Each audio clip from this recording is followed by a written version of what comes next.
Hey guys, it's me, Cyrus. Welcome back. Today we're going to talk about Virtua Racing for the Sega Genesis. Now, this is an awesome arcade game, and it was brought home to the Genesis in 1994.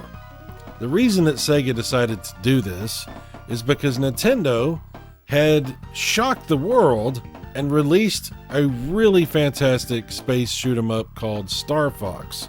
I'm sure you're familiar with it. Star Fox was a polygonal game that really took things to a whole nother level. And Sega was like, hey, we take things to the next level. That's our shtick. What are you doing? So we could do that too. So the Super FX chip that made that possible for Star Fox was a coprocessor, which really gave the Super Nintendo a whole bunch of capability that it didn't have on its own. And in order to achieve Virtua Racing on the Genesis, Sega was going to need to do something similar. So they developed the Sega Virtua processor. It's a Samsung chip, runs at 23 megahertz. Now remember, the Genesis ran at 7, okay? The Sega CD ran at 12. This thing runs at 23. That's a huge upgrade. This thing could actually put out 60,000 polygons a second.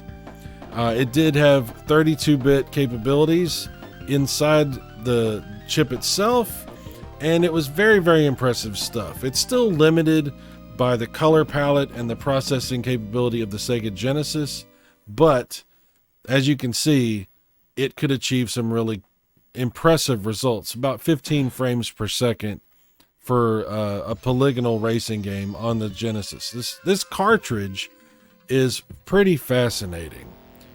Because it is just a cartridge. You plug it straight into the Genesis and it just works. Now, it doesn't work with other add-ons. And later on, past the life of Virtua Racing, Sega would introduce another solution for creating polygonal games to work on the Genesis called the 32X. And that would be the evolution of this. But ironically, you can't play this cartridge if you have a 32X plugged into your Genesis. It's kind of strange, but that's just how it is. But it's a pretty cool cartridge. It's big, it's strange looking, and it was really expensive to manufacture back in the day, which is another reason they decided to not continue using this method and switch to something else later. But what's inside this cartridge? What is this thing? What is going on here? Well, let's take a look. So this is the cartridge for Virtua Racing, and it is interesting to say the least. I have opened it up already, just so I could take a look and see how this thing is put together and everything.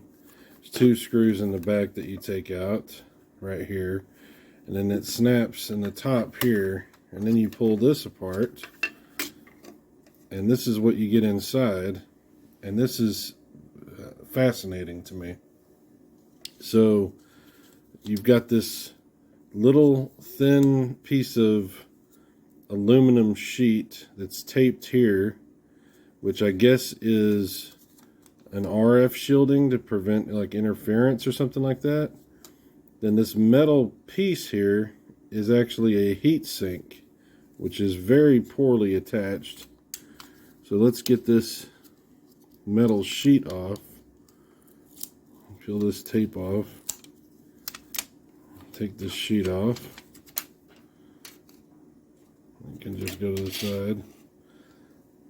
And then here, this is just barely stuck on at all with a little bit of thermal paste. And there you go. That's what you have underneath. So, fortunately, the way the cartridge is constructed, when you put all this together, it compresses this back in, so I don't think you've got to worry too much about like putting more thermal paste on here. I don't think this chip gets that hot. I think this is a precautionary kind of thing anyway. But, yeah, that's what it looks like inside.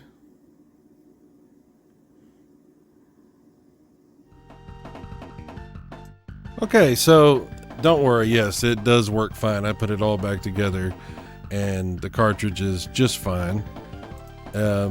Very strange cartridge. Looks weird.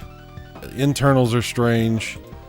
Yeah, very interesting. That's the where you secure in the heatsink right there, and that's what it looks like. So this chip is a Samsung chip, and there was a lot of speculation and discussion and rumors about what all went down with this and what the problems were and why Sega didn't continue to use this chip and switched over to the Hitachi chips that are inside the 32X instead of continuing their relationship with Samsung. There's been some interviews that have been done over the years, and I've seen that broken down on a couple different websites. And basically, from what I understand, it just was so expensive to do this, and the manufacturing process was problematic. And I guess they had a lot of failures where they would Samsung would try to get the chips over to Sega, and Sega would try to implement them into their chips, and they had some major problems. It cost $100 to buy this cartridge if you wanted it back in the day, and that was pretty dang expensive. So that's another serious problem. You know, Star Fox was not that expensive. It was more, but it wasn't that much more. So this, you know, it was impressive to look at the game itself, but was it worth $100 just to be able to play Virtua Racing on your Sega Genesis? Well, most people said no. So yeah, this didn't work out as well as it could have if they had done something different. And there was all these rumors that they were going to make sort of a lock-on chip like Sonic and Knuckles, where you could have like different games like Virtua Racing, Virtua Fighter, so on and so forth. That idea eventually did transform into the 32X, which is a whole nother beast to itself. But Virtua Racing is a fascinating period in Sega's history where they tried to do something very different, and it had mixed results, to say the least.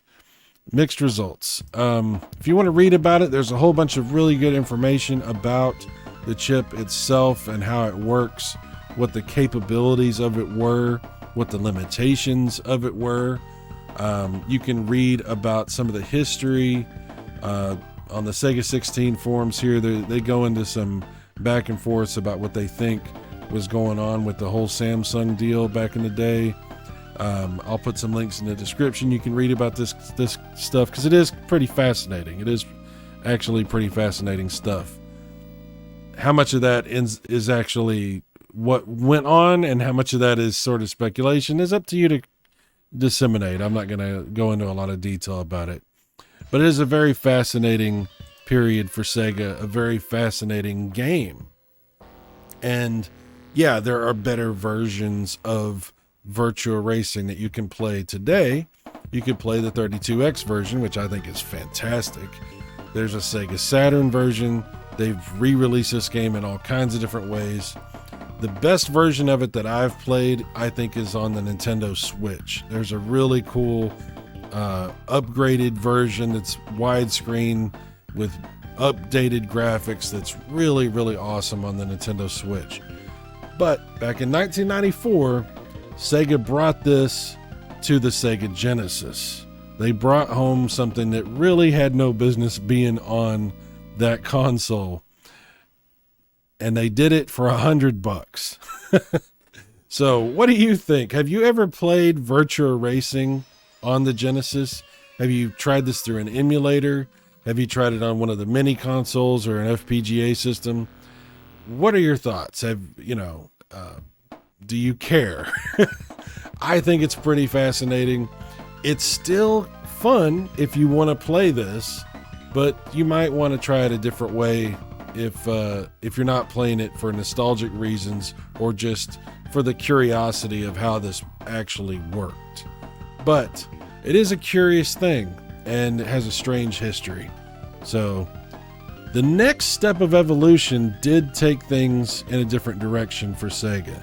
And that story is even crazier and more complicated. And that's the 32X, which we're going to get into in the next video. Thanks for watching this. I appreciate you so much. Thank you for being here. Hopefully you found some of this somewhat entertaining or engaging, and I'll talk to you later. You guys take care. Bye-bye.